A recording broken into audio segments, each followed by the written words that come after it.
এখানে সিঁড়ির কাজ চলছে। সিঁড়ির মেন কাজ হচ্ছে আপনার এই সুতো টাঙিয়ে নিতে হবে। সুতোটা কিন্তু মাটামে যেতে হবে, একদম মাটাম, ফ্রেশ মাটাম করতে হবে। ফ্রেশ মাটাম যদি আপনারা না করেন তাহলে আপনাদের সিঁড়ি কিন্তু গন্ডগোল হবে।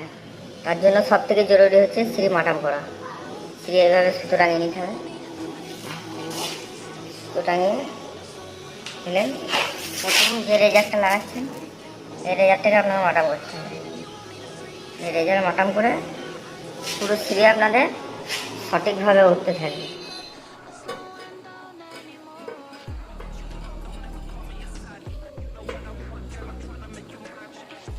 এইভাবে মাটামটা আপনাদেরকে করতে হবে। একটা ভালো 2 মাথা টালি নিতে হবে, যে টালিটা কোম্পানির দিকটা 2 দিক যেন থাকে।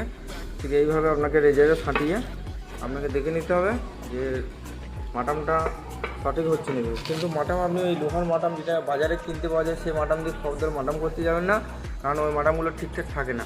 আপনি একটা টাইলস নেবেন, টাইলস দিয়ে মাটামটা করবেন, এগুলো খুব সুন্দর মাটাম হবে, আপনার কাজটাও সঠিক হবে, কোনো মাটামে গন্ডগোল হবে না। এই যে এই একদম লেভেলে চলে যাবে। এভাবে করে দেখে আপনি মাটামটা করে দেবেন।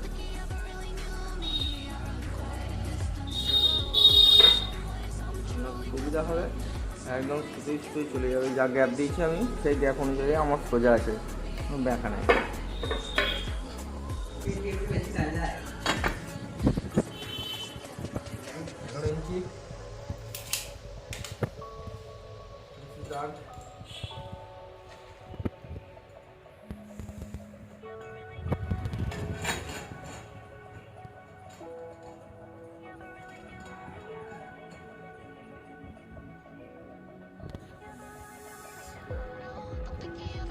এই ফেভিকুইক আঠাটা কিন্তু অবশ্যই ব্যবহার করবে, তা নাহলে টাইলস খুলে যাওয়ার সম্ভাবনা আছে।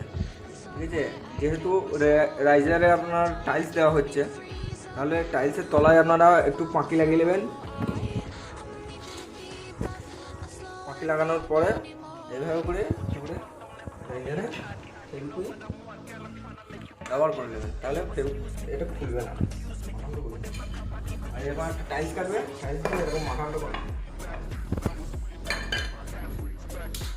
আমার কাজ সম্পূর্ণ হয়ে গেছে। খুব অল্প খরচায় দারুণ সুন্দর একখানা সিঁড়ি, খুবই সুন্দর লাগছে, অস্বাভাবিক লাগছে, একদম কম খরচায়। যারা করতে ইচ্ছুক আমার সঙ্গে ইনবক্সে যোগাযোগ করুন।